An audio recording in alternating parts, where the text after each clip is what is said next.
supaya kita tuh harus belajar dari bawah sih intinya gitu.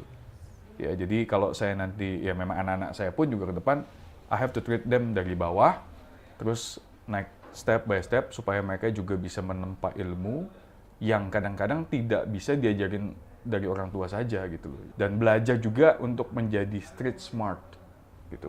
Kebanyakan orang kan academically smart gitu ya, tapi pas penerapan dalam hidup kita, itu nggak semudah itu gitu loh. Karena nggak sama. Yes, life is hard, ya, dan you have to encourage yourself, benar-benar fight bahwa hidup ini tuh penuh dengan perjuangan.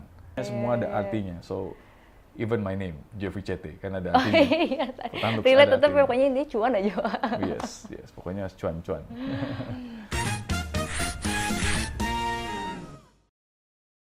Nah, kali ini kita akan berkesempatan untuk ngobrol bareng sama sosok yang sudah memberikan warna nih di Indonesia. Kita sambut kali ini ada Pak Jeffrey Chete. Hai Pak. Halo, Apa Fisli. kabar? Kabar baik, luar biasa. Pak, dengar-dengar nih ya. Iya. Saya baca sih sebenarnya dari internet. Bapak itu suka dipanggil Bapak Jeffrey Chete.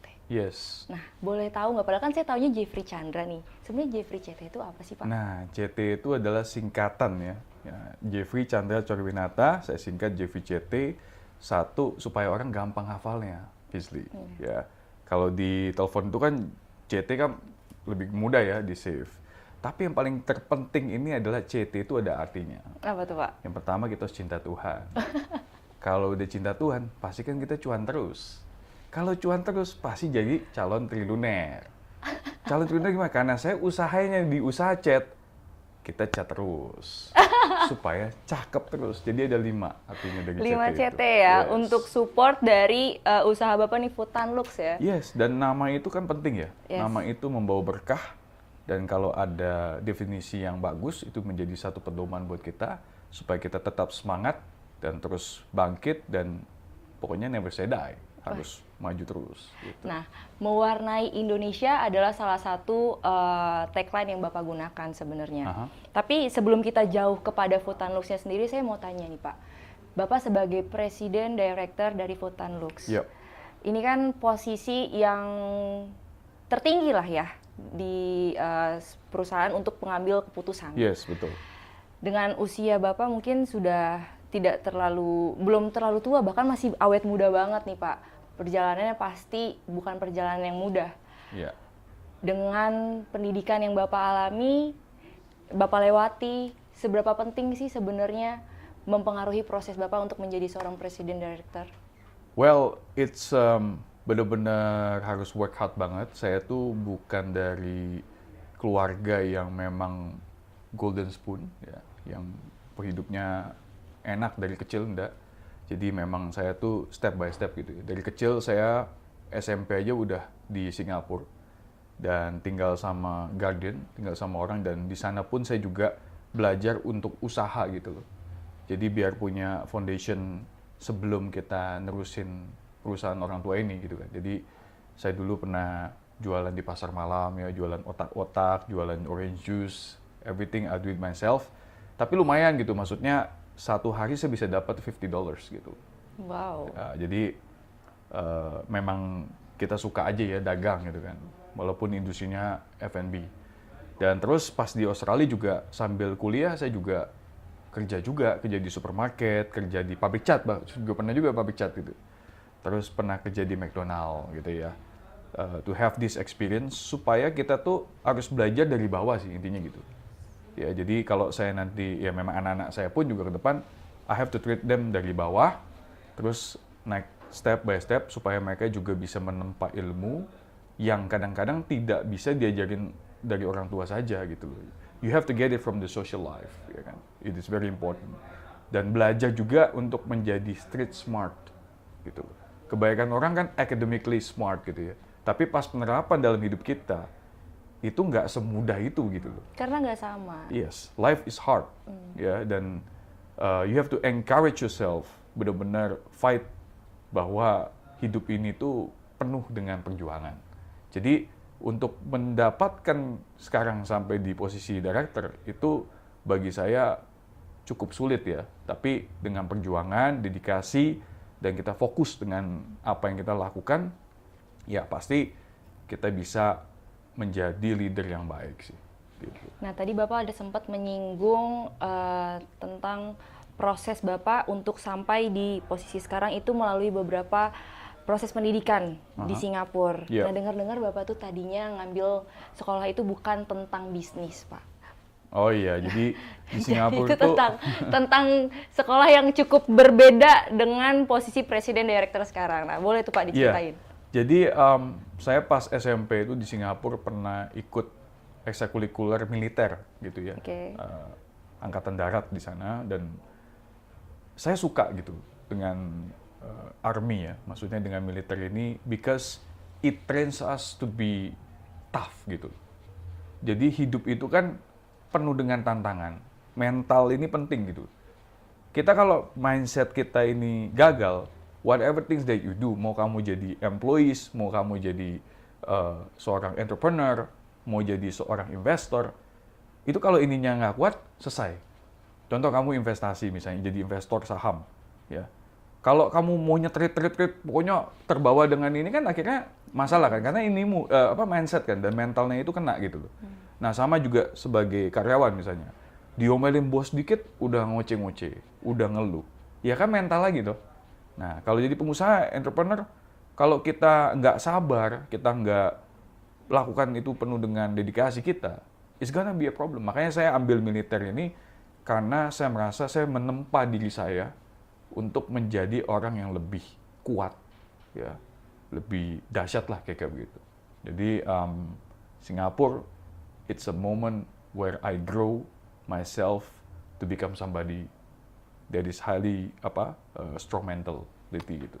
Berarti dengan Bapak menjadi seorang presiden direktur, terus ngambil sekolah militer, ternyata berpengaruh besar pada proses kepemimpinan Bapak selama di perusahaan. Yes, karena kalau saya mungkin nggak ikut militer, mungkin lebih cengeng kali ya, gitu loh. Jadi the good thing about me, saya sangat bersyukur banget ya, Tuhan izinkan saya itu bisa mendapatkan momen itu, karena nggak begitu banyak orang Indonesia, mungkin hampir nggak ada kali ya orang Indonesia, unless they are permanent resident, yang bisa ikut ekstrakurikuler di militer itu di Singapura. Ya, karena Singapura itu setahu saya adalah orang yang cukup memprioritaskan dulu warga negaranya, baru untuk warga negara lain mau masuk itu nggak gampang. Makanya ketika ada kesempatan itu, gimana Pak akhirnya bisa bukan menyusup ya, bisa ada di dalam situ. Kok bisa gitu? Karena nggak gampang prosesnya, baik kerja ataupun sekolah tuh Singapura nggak gitu open. Iya. Ya, menurut saya sih it's a blessing juga ya. Blessing, dan memang nggak tahu bagaimana, mungkin itu kan penuh dengan seleksi, nggak mudah loh mau jadi seorang tentara itu. Nggak mudah, fisik harus kuat, mental harus kuat, apalagi Inggris saya itu kan waktu itu kan, karena saya gede di Indonesia, SD di Indonesia, jadi ya belepotan lah ya, tapi ya I try really hard gitu loh, supaya saya bisa adaptasi dengan baik di situ dan bisa ngikutin gitu, dari pangkat kita sana ngomong recruit, habis itu lance corporal sampai ke sergeant gitu loh. And it's a good things lah kalau kita bisa belajar sesuatu yang beyond our expectation gitu. Dan saya cukup bangga sebagai orang Indonesia bisa ada di sana ya, mewakili negara kita nih gitu. Dan contoh national anthem Singapura itu, Majulah Singapura itu yang ciptain ternyata orang Indonesia loh. Oh ya? Yes. Saya lupa namanya siapa, bukan W.A. Supratman. Pokoknya orang Indonesia itu, orang Indonesia kalau nggak salah dari Padang kalau nggak salah itu. Orang Sumatera Barat yang menciptakan lagu Majulah Singapura gitu. Berarti sebenarnya banyak terlibat dalam aktivitas di negara lain, tapi mungkin untuk kuantiti orangnya belum terlalu banyak dan terlihat ya Pak? Iya, betul. Oke. Nah, kita balik lagi ke jabatan Presiden Direktur. Akhirnya kapan Bapak memulai untuk terlibat dalam bisnis di Funtalux? Pada saat saya lulus dari Australia, 2 tahun saya di sana kan sambil kerja ya. Waktu itu masih kerja terakhir itu di supermarket di Australia, di Sydney. Kemudian tahun 2011 ya sekitar 2012, 2015 ya udah di Indonesia waktu itu. Terus kemudian langsung bantu di pabrik. Habis itu kita cek apa yang bisa kita lakukan supaya production kita bisa meningkat. Kemudian SDM kita bisa lebih maju dengan budaya yang baik gitu ya, santun dan disiplin. Kemudian saya juga berpikir bagaimana bisa ada terobosan-terobosan baru, terutama produk yang bisa orang Indonesia ciptakan dan berdampak besar lah buat negara kita ini. Nah, Gitu. kalau jabatan pertama waktu Bapak terjun di Funtalux itu apa, Pak? Mungkin pertama itu bukan jabatan ya, Oke, karena berarti kayak posisi orang magang. divisi. Iya, iya. Posisi Tapi divisi. kalau divisi itu lebih ke saya interest in marketing, sales, and business development gitu. Nah, untuk melanjutkan usaha keluarga ya Funtalux ini ya. Keluarga. Betul. Itu kan pasti sudah ada generasi pertama yang menciptakan achievement contohnya sejauh A gitu. Akhirnya datanglah generasi kedua Ya. untuk membawa perubahan Ya, dan ya. juga mungkin ada hal yang bahkan harus dipelajari juga dari generasi pertama. Iya. Coba dijelasin Pak, kira-kira apa sih yang menjadi tantangan dalam proses menjadi seorang pewaris usaha keluarga? Ya, jadi saya itu dari kecil itu memang udah ditempa keras ya sama orang tua itu harus bisa mandiri, terus juga harus ada legacy. Itu yang paling penting, itu yang orang tua saya tuh selalu garis bawahi. Whatever things that you do, bisnis itu tuh harus bisa ada legacy dan berkelanjutan terus, generasi 2, generasi ketiga. Jadi when you are stepping in second generation, you got to think, ini third generation-nya mau apa gitu. Nah akhirnya saya berpikir, oh second generation, first generation sudah fondasinya udah diperkuat ya. Mereka sudah membangun dengan berbagai macam resiko ya, sampai pinjem gironya orang buat nutupin supplier gitu. I mean, wow, dia story itu amazing banget ya. Dari bawah yang nggak punya apa-apa, pernah kerja sama orang, mama saya yang sama sekali nggak punya latar belakang di dunia cat, tapi bisa bantuin papa saya sehingga sampai sekarang ini gitu. I mean, itu satu proses perjuangan yang luar biasa. Nah, di generasi saya kedua ini, saya melihat kita harus menguatkan produk kita, memasarkan secara national wide. Nah, untuk nanti generasi ketiga, saya udah siapkan mereka lebih fokusnya ke international. Gitu. Oke. Jadi mungkin Southeast Asia. Nah, saat ini bukannya kita tidak pernah ekspor ke luar negeri, sudah pernah. Tapi mungkin belum bisa fokus. Kenapa belum bisa fokus? Karena dunia ekspor itu nggak semudah itu. Indonesia sendiri, I mean, it's already huge market lah. Indonesia itu, buat industri cat itu, saya rasa setahun itu bisa puluhan triliun udah pasti. I mean, that's a tremendous amount of money yang menurut saya udah bagus lah. Gitu. Apalagi kita menguasai dunia ekspor ya, I mean, it's lebih besar lagi. Jadi saya rasa we will stick and focus on nationwide dulu lah Indonesia ini, gitu sih. Nah, tadi kan ada harapan pada generasi ketiga itu akan going international. Berarti sebagai pemimpin, Bapak sudah mempersiapkan hal-hal yang menjadi unique selling point dari Funtalux dong? Yes, Nah, yes. sebagai pemimpin, apa sih yang membedakan antara Funtalux dengan merek cat lain? Gini, satu pedoman buat saya itu tentunya karena kita ini masuknya sebagai market follower ya. Kita ini bukan market leader di Indonesia ini. Oke. Jadi strateginya berbeda ya. Pasti satunya price concerns juga penting karena pricing bukannya murahan loh. Artinya kita nggak bisa bikin produk yang sangat murah sekali. Sepakat. Maksudnya at least lebih murah daripada market leader 10-20% lah. Itu kan orang masih berpikir ya. Mempertimbangkan.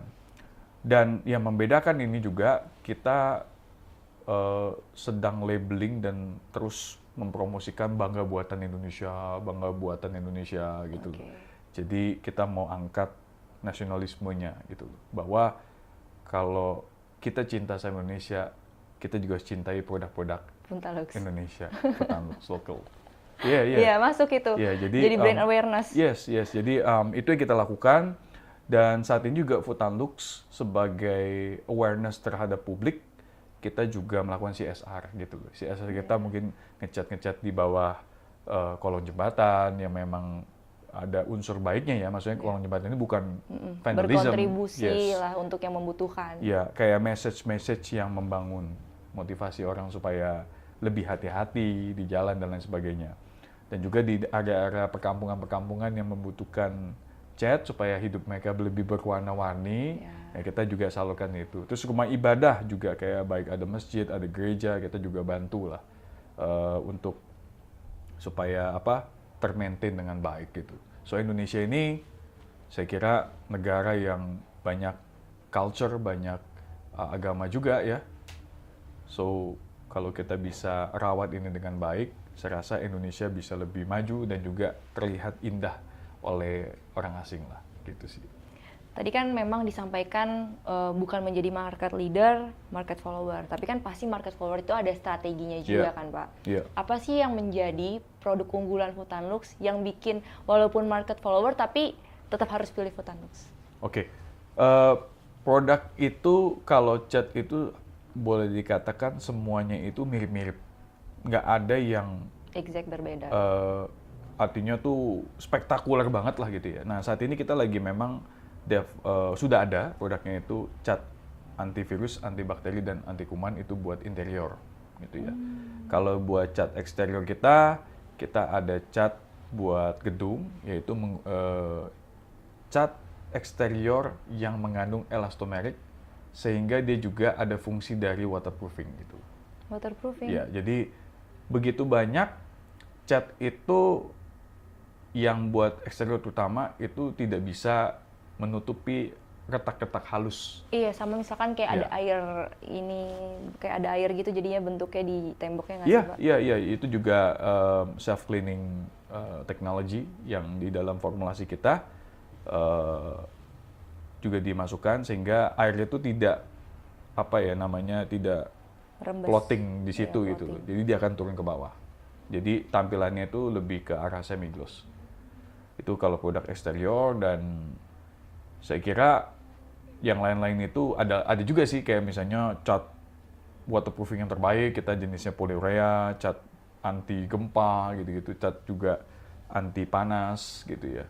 Tapi itu marketnya mungkin tidak sebesar yang cat dinding yang kita umumnya ya, karena itu rumah di Indonesia ini sangat banyak. Jadi cat interior, tembok, terus plafon, terus juga cat eksterior itu memang yang paling memakan segmen market yang terbesar sih. Jadi kita juga fokus ke sana gitu.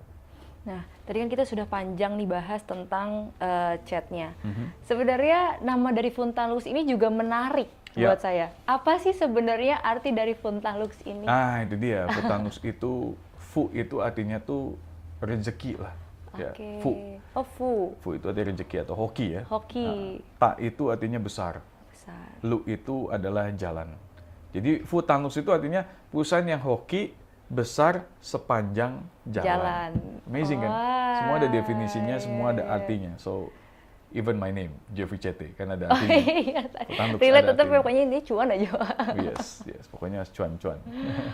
Nah, tadi saya juga sempat scrolling nih dibantu sama tim saya kalau Hutanlux itu ada namanya Hutanlux Karya. Yes. Di situ sih terlihat ada jasa pengecatan. Iya. Itu bisa dijelaskan lebih. Nah, gini Fizli, kita mau jadi perusahaan itu yang bisa memberkati banyak orang. Oke. Artinya, kita tidak mau menjadi perusahaan tuh yang udah pabrik cat dapat cuan, masa dari jasanya udah dapat cuan lagi sih? Oke. Ya kan? Nah, kita ingin berbagi berkat karena kita lihat pada saat COVID kemarin, begitu banyak mandor-mandor tukang cat, mereka kehilangan pekerjaan, ya kan? Akhirnya apa? Mereka ngeluh, ini saya nggak bisa makan dan lain sebagainya. Ya kita ciptain aja, kita ajak mereka kolaborasi. Karena eranya sekarang ini adalah era kolaborasi. Kita bantulah tukang-tukang cat, kita bantulah mandor-mandor cat, bahkan sampai kontraktor-kontraktor. Ya, yang kita bisa berikan mereka pekerjaan gitu. Dari apa? Dari kita marketing produk kita, misalnya Fizli punya rumah. Yang datang salesnya pabrik. Beda dong sama tukang yang datang ke Fizli gitu. Dari touch-nya, dari cara presentasinya, dari mungkin Fizli juga akan lebih welcoming. Oh ini pabrik nih gitu loh, ya kan? Dan lebih percaya. Kenapa? Karena kita memberikan garansi nih Fizli. 2 in 1 lah istilahnya. Fizly pakai chat ke kita dapat garansi produk plus garansi jasa juga. Nah, itulah dibentuk Foodtanduk Karya karena kita ingin membagi berkat kepada teman-teman kita, saudara-saudara kita yang kemarin itu sebenarnya kena dampak dari COVID. Dan sampai sekarang ini ya berkelanjutan. Dan kita merasa kayaknya nih satu segmen yang bagus, kita bisa kolaborasi dan satu terobosan baru juga buat Foodtanduk itu biar bisa lebih jaya. Touch the people. Yes.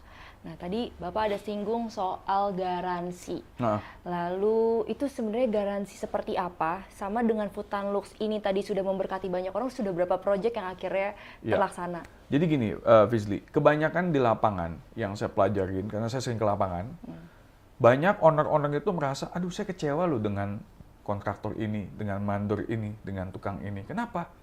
Karena mereka tidak bisa memberikan garansi. Sekali selesai, project udah selesai, udah goodbye. Iya. Iya kan? Ya, ntar alasannya, catnya sih jelek. Ntar, ya macam-macam temboknya lah, whatever it is lah, whatever reasons. Nah, kita ini ingin menjadi perusahaan yang memberikan kualitas pasti. Dan kami garansi. Ya, itu tagline-nya Foodtanduk Karya. Kualitas pasti, kami garansi. Supaya konsumen kita itu, oh berarti dengan Foodtanduk Karya ini saya yakin loh, servis yang profesional dan memberikan jasa pengecatan yang maksimal. Itulah kenapa kita tekankan Foodtanduk Karya ini harus dipertahankan dan bahkan mungkin bisa menjadi rajanya jasa pengecatan di Indonesia. Hopefully. Berarti maksudnya. masih jadi pencetus pertama? Sebenarnya saya nggak tahu di lapangan itu siapa rajanya. Saya sih belum lihat ya ada rajanya. Kalau cat kan ada rajanya nih, Iya. produk ya secara produk. Kalau jasa saya belum melihat ada rajanya. Iya. Misalnya mungkin kita bisa ke depan itu kalau kita fokus dan memang bisa ini kan karena masih baru ya, nggak mungkin kan baru beberapa tahun jadi market leader atau di rajanya kan is impossible. It takes about maybe 10 years lah untuk benar-benar konsisten dan kita bisa lebih paham terhadap komplainan-komplainan yang ada di masyarakat dan juga memberikan solusi yang terbaik gitu. Nah, tadi membahas dengan solusi yang terbaik, terus memberikan inovasi dengan Foodtanduk Karya, itu kan sebenarnya part dari segmennya marketing kan? Betul. Untuk membuat inovasi Yes. dari Foodtanduk sendiri. Sebenarnya selain dari dua karya tadi, apalagi sih yang menjadi inovasi dari Foodtanduk? Kan Bapak tadi sebagai direkturnya bagian marketing kan terutama, Yeah. benar-benar memang concern sales and marketing. Nah, untuk menjadi informasi bagi para pengusaha nih, calon-calon pengusaha, apalagi sih sebenarnya inovasi yang telah Bapak cetuskan dalam Yeah. proses itu? Karena pas kemarin COVID ya, kita mikir, waduh ini kalau misalnya kita nggak ada terobosan baru, nggak ada produk yang bisa jalan, itu pabrik mau ngapain kan? Akhirnya kita berpikir, kita produksi disinfektan spray. Dan itu terjadi satu lonjakan omset yang luar biasa waktu itu. Namanya Foodtanduk Care. Oke, Gitu. namanya sangat melindungi Iya, ya. Foodtanduk Care. Peduli sekali namanya. Asal mulanya kita produksi itu tadinya mau buat CSR, bagi-bagi Oke. disinfektan spray dan hand sanitizer karena waktu COVID kan itu ini udah kayak benar-benar daily needs ya buat orang gitu ya, udah kayak beras juga nih kan, penting ini. Nah akhirnya pada saat itu orang bilang saya mau beli, ya udah akhirnya kita coba jual, akhirnya kita sempat di booking dengan beberapa perusahaan-perusahaan besar untuk toll manufacturing gitu Iya. buat Foodtanduk Care ini. Dan ya puji Tuhan luar biasa sampai sekarang ini kita terus eksis dan terus melakukan pemasaran di marketplace gitu buat Foodtanduk Care sendiri. Nah, ini menarik tadi bahas soal COVID ya. Heeh. Bagaimana, kan kalau COVID itu bahkan adanya jualan rumah, Oke. bukan ngebangun rumah. Iya, iya. Nggak akan kalaupun butuh cat ya mungkin 1-2% lah. Iya, iya. Nah, itu bagaimana Foodtanduk survive dengan kondisi COVID kemarin? Apakah PHK banyak orang? Apakah ada yang terjadi pada saat proses itu? Justru ini amazingnya dan saya bersyukur banget sama Tuhan Yang Maha Esa bahwa pada saat COVID malah shift kita nambah, yang tadinya 1 shift jadi 2 shift. Karena kita beralih dari produksi cat ke Foodtanduk Care ini. Oke. Jadi itu benar-benar Another innovation sebenarnya. another product innovation yang kita juga nggak sangka bisa booming, siapa yang sangka gitu loh. Iya. Dan waktu itu lawan-lawan kita juga nggak banyak. gitu. Ada beberapa merek yang ada yang impor ya kan, ada yang lokalnya nggak banyak waktu itu lawannya. Jadi ya mungkin itu satu momen kita lah, kita bisa terdistribusi juga sampai ke Alfamart, sampai ke S Hardware gitu loh, sampai ke Mitra 10, Depo Bangunan dan beberapa macam traditional Market. retails ya yang stok sampai ke toko-toko baby gitu. I Jadi see. kayak menurut saya ya itu satu momen yang luar biasa ya. Makanya saya bilang inovasi ini penting banget sih.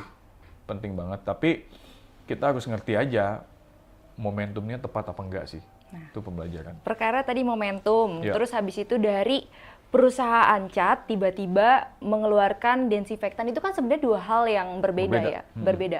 Bagaimana strateginya Food Tanluk secara corporate untuk introduction ke klien ataupun klien yang baru yang akhirnya pakai jasa-jasanya tadi? Kan disebutnya ada banyak tuh, S Hardware segala macam. Iya. Kan dia pasti lihat dong company profile-nya nih perusahaan cat nih. Kenapa tiba-tiba? Nah. Itu kan ada strateginya dong untuk mereka believe, oh yaudah kita pakai desinfektannya Food Tanluk Care aja. Ya, Fizli, pas waktu itu tuh kayaknya orang itu udah nggak lihat situ lagi. Oke. Lihatnya yang penting punya barang. Sama timing kali ya. Timing waktu itu.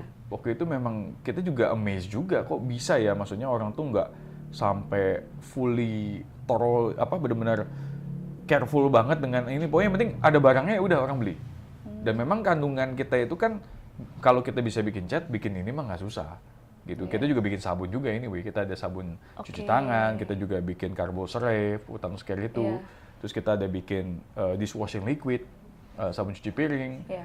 sampo mobil gitu loh. Jadi semua perbekalan kebutuhan rumah tangga kita produksi Food Tanluk Care. Karena tagline-nya dia stay safe, stay healthy. Oh, oke. Nah, tadi si Food Tanluk Care yang akhirnya ada tambahan tadi sabun-sabun Ya. itu mengikuti dari COVID juga? Ya, karena pada saat COVID itu kan orang itu paling suka bersih-bersih kan. Iya. Ya, takut virus, takut bakteri, kuman dan lain sebagainya. Jadi ya inline aja kita coba berbarengan memasarkan produk-produk kita yang lain gitu. Which is ya ada beberapa hotel loh, amazing kan. Beberapa hotel itu kita supply gitu loh, buat produk-produk sabun cuci tangannya dan lain sebagainya. Gitu. Nah, tadi pasca COVID itu kan pasti banyak perubahan dari sebelum COVID dan akhirnya sesudah COVID. Itu ada terjadi kayak perbedaan nggak sih antara musim-musim itu, Pak? Wah, beda sekali. Itu pas COVID itu momen yang dimana kan saya kira kayak kota mati gitu ya. Betul. Maksudnya kita nggak bisa kemana-mana, terus juga semuanya juga deadlock lah. Istilahnya kita di PSBB segala macam, sampai logistik kita juga kan juga terganggu juga ya sempet. Tapi ya saya rasa harus ada keberanian sih. Keberanian untuk adaptasi. Itu Oke. penting. Keberanian untuk adaptasi. Saya juga cek di tahun 2021 katanya ada terjadi kebakaran di pabrik Bapak. Iya, betul. Itu berarti another season lagi sebenarnya. iya. How Food Tanluk survive with Nah. that condition? Nah, ini dia. Ini yang luar biasanya itu kita juga nggak sangka kebakaran itu karena kita overproduction Oke. ya, sehingga terjadi short circuit lah kayak gitu ya. Jadi tapi disitulah kita nggak ada yang namanya nangis-nangis, nggak ada yang namanya kita kesel yang sampai stres gitulah, atau mentally kena gitu, nggak ada. Karena pada saat kebakaran ini justru kita tuh tadinya mau bangun pabrik, lantainya mau ditambah Oke. rencananya. Cuman ya who knows ya, fire ini kan kita juga nggak bisa prediksi kan. Ya, apalagi kita di dunia chemical, banyak chemical things yang flammable gitu ya. Jadi ya kita pokoknya pada saat kebakaran itu nggak sampai 4 bulan kita udah produksi lagi. Gitu loh. Karena pada saat kebakaran itu orang pikir kita sengaja bakar pabrik. Ngapain kita bakar production pabrik? berarti Iya, ya? ngapain kan? Dipikir, oh ini lagi BU nih mungkin ya, mau ngejar sesuatu gitu ya, yang ya mungkin saya nggak perlu sebutkan ya, ini kan perkataan orang, pemikiran, persepsi orang, tapi Iya. orang kita lagi dapat orderan banyak kok. Oke. Kita malah utang orderan sama orang ini gitu loh. Nah, pada saat itu gimana, Pak? Di 4 bulan itu proses produksi, terus karyawannya, apakah ada korban jiwa? Oh, nggak ada atau... sama sekali. Itu amazing-nya. Karena itu posisinya kebakaran itu pas lagi bubar karyawan. Oke. Maksudnya udah pulang gitu loh. Iya. Sekitar jam 5-an ya kalau nggak salah waktu itu. Jam 5-an. Jadi posisinya itu karena ya memang ada short circuit aja lah gitu lah. Oke. Dan berarti produksi benar-benar berhenti Ya. total dulu sementara. Waktu itu produksi berhenti, tapi karena kita punya lahan gudang di sebelahnya, jadi ini pabrik kita ini sebelahnya itu ada gudang kita juga, yang Oke. kita biasanya sewain ke orang lain, tapi kita pakai gudang ini, jadi tinggal pindah doang. Jadi nggak susah. Isu itu kan Pak, itu sebenarnya biasanya menimbulkan huru-hara antar klien yang pesan cat Bapak kan. Bagaimana sebagai pemimpin Bapak membuat statement yang akhirnya meyakinkan para klien dengan kondisi tersebut? Ya pasti ada pro and cons ya. Cuman kita bersyukur sih waktu itu mungkin kalau kita bisa evaluasi 80% mereka mendukung kita untuk terus loyal dan masih ngambil produk kita lah. Yang penting kita memang selama kita dagang ini kan niatnya itu baik ya. Niatnya itu memang menjadi berkat buat mereka juga. Contoh orang yang beli barang kita dapat harganya bagus. Kedua, toko-toko atau retailer atau agent kita yang jual dapat profit juga yang bagus. Jadi sih menurut saya nggak ada alasan buat mereka nggak melanjutkan kerjasamanya sih gitu. Yang penting waktu itu kita cepat, jadi nggak ada yang namanya sendi-sendi gitulah, galau-galau begitu, nggak ada itu. Pikirin langsung strateginya, oh masih begini, kita kumpulkan tim, apa aja action-action kita, dan ini harus secepat mungkin. Karena kita mesti produksi dan kita mesti deliver our goods as soon as possible. Gitu aja sih. Nah, terakhir nih Pak, anak muda itu banyak yang takut berbisnis. Ya. Bapak sebagai, walaupun nanti dibilang pewaris keluarga kan, tapi nggak gampang menjalani bisnis tuh, apapun bentuknya tidak gampang. Ya. Silakan Bapak berikan tips and trick kepada anak muda untuk berani dan mengambil keputusan dalam berbisnis. Silakan, Pak. Ya, jadi untuk para teman-teman, para calon pebisnis atau mungkin yang masih kerja tapi punya capacity, punya potensi untuk menjadi seorang entrepreneur, saya ajak saudara, Indonesia membutuhkan Anda gitu loh.